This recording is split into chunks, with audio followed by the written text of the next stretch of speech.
Building হয়ে গেছে সব রেডি শুধু ব্লাড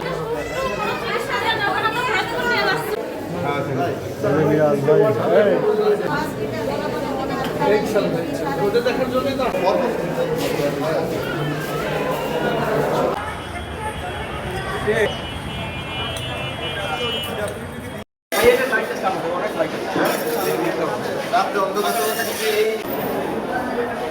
এই ভিত্তি সরে যাও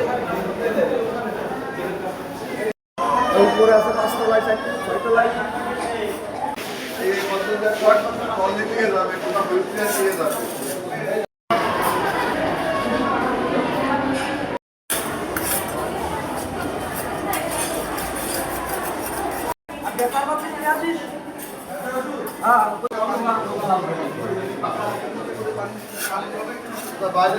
আপনারা জানেন যে মাগুরা 250 শয্যা বিশিষ্ট হাসপাতালে এখানে ফ্লোরে মাঝে মাঝে কিছু সমস্যা আছে, টাইলস উঠে গেছে।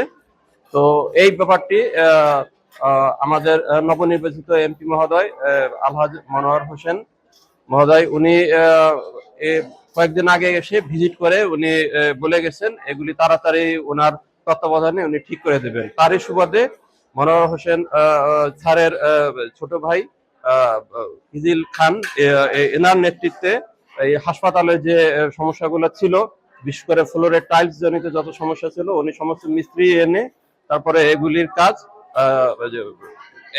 কাজ ঠিক করার জন্য উনি নিজে তদারকি করছেন এবং আমরাও সাথে আছি যাতে সুন্দরভাবে হসপিটালটার পরিবেশ পরিচ্ছন্ন এবং সুন্দর থাকে।